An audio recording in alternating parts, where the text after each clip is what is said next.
என் சமூகம் உனக்கு முன்பாக செல்லும் என்று அநேக வாகனங்களிலும் இருசக்கர வண்டிகளிலும் ஸ்டிக்கர் ஒட்டியிருப்பார்கள் நாம் காண முடியும்.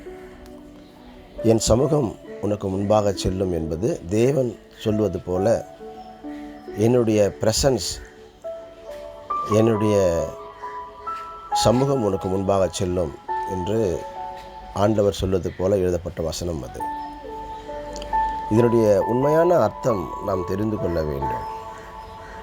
நாம் போகிற காரியங்களுக்கு முன்பாக தேவன் செல்ல வேண்டும் என்று விரும்புகிறோம்.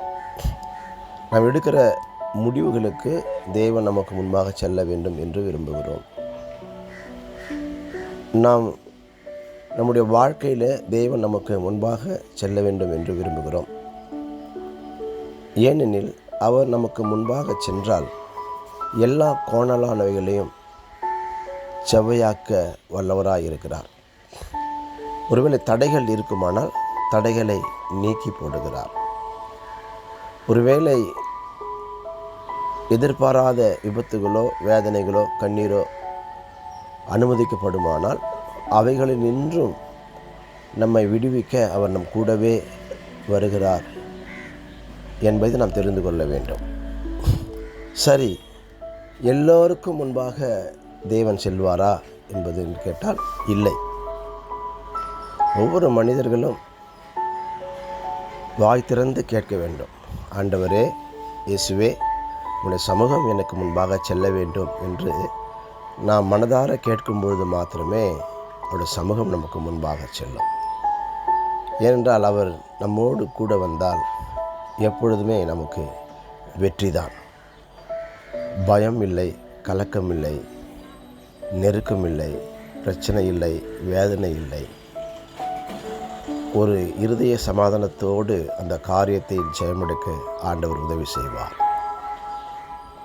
6 லட்சம் வாலிபர்களுக்கு மேலே, புருஷர்களுக்கு மேலே வழிநடத்தின மோசே ஒரு சமயத்தில் சோர்ந்து போய், ஆண்டவரே, நீர் எங்களோடு கூட வந்தால் தான் நான் போக முடியும் என்று ஆண்டவரிடத்திலே மன்றாடி கேட்கிற பொழுது தேவாதி தேவன் சொன்ன பதில், என் சமூகம் உனக்கு முன்பாக செல்லும்.